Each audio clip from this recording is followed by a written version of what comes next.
Good morning to all of you. Today we are going to start our chapter number 5, that is coal and petroleum. हम daily बहुत सारी things और materials का use करते हैं हमारी नीड्स को फुलफ़िल करने के लिए. फॉर एग्ज़ाम्पल हम फूड कंज्यूम करते हैं ताकि हमारी जो बॉडी है उसको एनर्जी मिल सके. क्लोथ्स यूज़ करते हैं to cover our body. Fuels use करते हैं, फ्यूल्स फॉर एग्ज़ाम्पल पेट्रोल और डीजल, ताकि हमारा व्हीकल जो है वो ऑपरेट हो सके.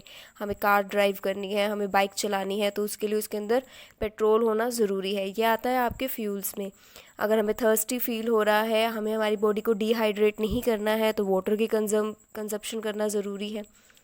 ये हमारी बेसिक नीड्स हैं जो हमारे सर्वाइवल को फुलफ़िल करती है, हमारे सर्वाइवल के लिए इम्पॉर्टेंट है.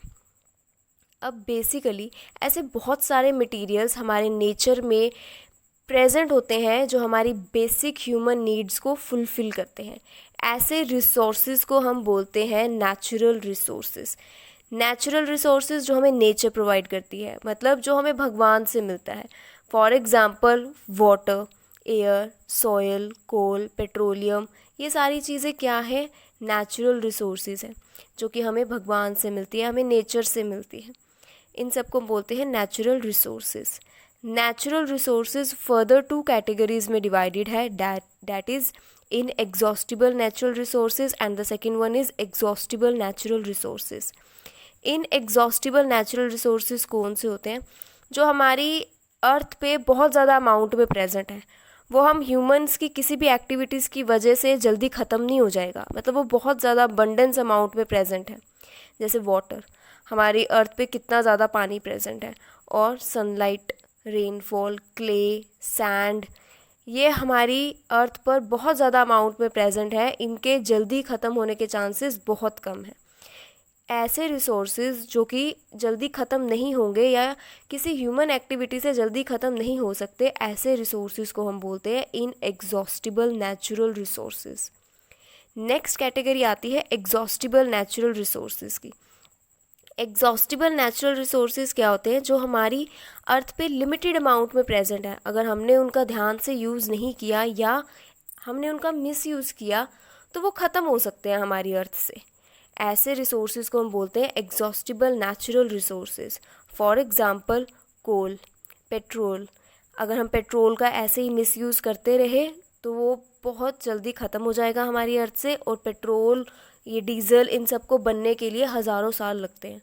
तो 1000 साल तक जनरेशन इसका जो फ़ायदा है, जो बेनिफिट है, उसको नहीं उठा पाएंगी. इसलिए हमें इन सब चीज़ों को मिसयूज़ नहीं करना. क्यों? क्योंकि ये एग्जॉस्टिबल नेचुरल रिसोर्सेज है. अगर हम इसका ऐसे ही मिसयूज़ करते रहे तो ये ख़त्म हो जाएंगे हमारी अर्थ से. नेक्स्ट है आपके एग्जॉस्टिबल नेचुरल रिसोर्सेज. भी दो तरह के होते हैं, एक है renewable, second one is non renewable. Renewable natural resources कौन से होते हैं? जो कुछ टाइम बाद बन जाएंगे, मतलब जिनको दोबारा बनने के लिए नो डाउट टाइम तो लगता है, लेकिन बहुत ज़्यादा टाइम नहीं लगता है. ज़्यादा से ज़्यादा मतलब 20 ईयर्स, 25 ईयर्स इस तरह से लग जाएंगे. जैसे आपको फॉरेस्ट बनाना है, आप आज पेड़ लगाओ तो वो 25-30 साल तक आराम से वो बड़े भी हो जाएंगे. इवन उससे भी बहुत कम टाइम में, 10 साल 15 साल में आराम से ट्रीज़ ग्रो हो जाते हैं. तो ये क्या है, कम टाइम में हम चीज़ों को बना सकते हैं.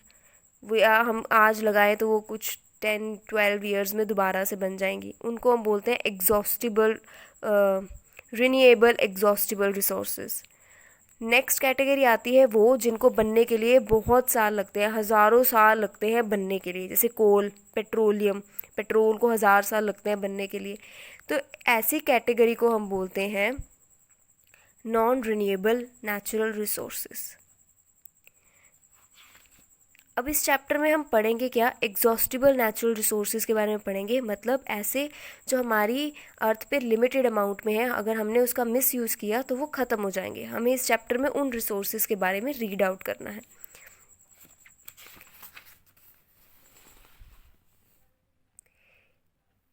अब नेक्स्ट है कि कुछ ऐसे प्लांट्स, डेड प्लांट्स या एनिमल्स होते हैं जो डेड होते हैं.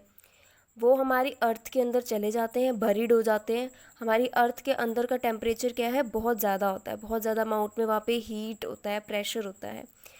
तो इतना ज़्यादा हीट और प्रेशर होने के बाद वो क्या है, कन्वर्ट हो जाते हैं फॉसिल्स में, मतलब कोल और पेट्रोलियम में वो कन्वर्ट हो जाते हैं। इन्हीं को बोलते हैं फॉसिल्स। मतलब कि आप कोई डेड प्लांट्स और एनिमल रिमेन्स हैं, जब वो धरती के अंदर चला जाएगा किसी न किसी अर्थक्वेक आने की वजह से या फ्लड आने की वजह से, वो अर्थ के अंदर चले गए, अर्थ का टेम्परेचर बहुत ज़्यादा हाई होने की वजह से, हाई टेम्परेचर और प्रेशर की कंडीशंस फुलफ़िल होगी तो वो फॉसिल्स में कन्वर्ट हो जाते हैं। नेक्स्ट आता है आपका कोल। कोल एक फॉसिल फ्यूल है। कोल क्या है, इस तरह से आपने वो कोयले देखे होंगे ना, उसी को कोल बोलते हैं। ब्लैक कलर का होता है। अब ये भी क्या है, बनता है अर्थ में, जब इसी तरह से डेड रिमेन्स प्लांट्स और एनिमल्स का बरी हो जाता है। हमारे इंडिया में बहुत सारी कोल माइनिंग है, मतलब जहाँ पे कोयला निकाला जाता है, बनाया जाता है। For example Bihar, Jharkhand, west Bengal, Odisha, Madhya Pradesh, यहाँ पे बहुत सारी कोल माइंस हैं। जो सबसे बड़ी कोल माइन है कंट्री की, वो झारिया और बोकारो में है। झारखंड में प्रेजेंट है ये झारिया और बोकारो, और रानीगंज जो है वेस्ट बंगाल में प्रेजेंट है। वहाँ पर ये कोल माइंस जो है, इंडिया की सबसे बड़ी कोल माइंस वहाँ पे मिलती है, मतलब कोयला निकाला जाता है वहाँ पे। अब ये भी कैसे बनेंगे, इस कोयले को बनने के भी डिफरेंट प्रोसेसेस हैं जो हम यहाँ पढ़ते हैं। जैसे हमारी अर्थ में बहुत सारे प्लांट्स प्रेजेंट हैं, अर्थक्वेक आने की वजह से या लैंडस्लाइड्स होने की वजह से ये सब क्या है, धरती के अंदर चले जाते हैं। अब धरती के अंदर चले जाएंगे तो उसके बाद ये किसमें अर्थक्वेक, वोल्केनोस, किसी की भी कारण ये हमारी अर्थ के अंदर चले जाएंगे और बरीड हो जाएंगे। अब उसके बाद क्या होगा कि कुछ टाइम बाद हमारे अर्थ का टेम्परेचर और प्रेशर इतना ज़्यादा होगा कि ये जो डेड प्लांट्स और एनिमल्स का रिमेन्स होएगा ना, ये पीट कोयल में कन्वर्ट हो जाएगा। मतलब 60% कार्बन बनना स्टार्ट हो जाती है इसमें से। 60% कार्बन को हम बोलते हैं पीट कोयल। फिर कुछ टाइम बाद और टेम्परेचर और प्रेशर कंडीशंस बनेंगी तो वो जो पीट कोयल है वो किस में कन्वर्ट हो जाएगा, वो लिग्नाइट कोयल में कन्वर्ट हो जाएगा। लिग्नाइट कोयल बोलते हैं जिसके अंदर 60 to 70% कार्बन प्रेजेंट होता है। फिर और ज़्यादा जब जैसे जैसे टाइम आगे बीतता जाएगा, 20 ईयर्स, 50 ईयर्स हो गए या 100 ईयर्स हो गए, उसके बाद ये क्या है, बिटुमिनियस कोयल्स में कन्वर्ट हो जाता है जिसके अंदर 70 to 80% कार्बन होती है। ऐसे ही जब टाइम आगे आगे बीतता जाएगा, हज़ारों साल में ये कोल और पेट्रोलियम बन के तैयार होते हैं, तो अल्टीमेटली क्या होएगा, एंथ्रासाइट कोयल में कन्वर्ट हो जाएगा जिसके अंदर 90% कार्बन जो है वो अवेलेबल होता है। इस तरह से हज़ारों साल में हमारे कोल और पेट्रोलियम बनते हैं। इसीलिए हमें इनका मिसयूज़ नहीं करना है, बहुत ज़्यादा व्हीकल्स का यूज़ नहीं करना है। अगर आप कहीं पे पैदल जा सकते हो तो आपको वही जाना चाहिए या साइकिलिंग करनी चाहिए, उससे हमारी हेल्थ भी अच्छी रहेगी और हमारे कोल और पेट्रोलियम भी ख़त्म नहीं होंगे। नेक्स्ट आता है हमारा यूजेस ऑफ कोयल। हम कोयल को कहाँ कहाँ पे यूज़ कर सकते हैं। पहले ज़माने में कोयले की हेल्प से रेल इंजन्स को चलाया जाता था, तो कोल जो है रेल इंजन्स को चलाने के लिए यूज़ किया जाता है। जैसे ट्रेन होती है उसको चलाने के लिए यूज़ किया जाता है। और ऐसे आज भी काफ़ी आपको विलेज मिल जाएंगे जहाँ पे कोयला जलाकर खाना बनाया जाता है, जो कि बहुत ज़्यादा पोल्यूशन कोज करता है, लेकिन आज भी कई लोग इसको यूज़ करते हैं विलेज में। थर्मल पावर प्लांट्स में, मतलब जहाँ इलेक्ट्रिसिटी बनती है, तो इस कोयले को यूज़ करके वो इलेक्ट्रिसिटी बनाते हैं जो हमारे घरों तक फिर आती है। उस जहाँ पे कोल की हेल्प से इलेक्ट्रिसिटी प्रोड्यूस की जाती है उसको बोलते हैं थर्मल पावर प्लांट। कोल जो है काफ़ी सारी इंडस्ट्रीज़ में यूज़ किया जाता है ऑर्गेनिक कंपाउंड्स बनाने के लिए, जैसे फिनोल, बेंजीन, इन सब को बनाने के लिए यूज़ किया जाता है।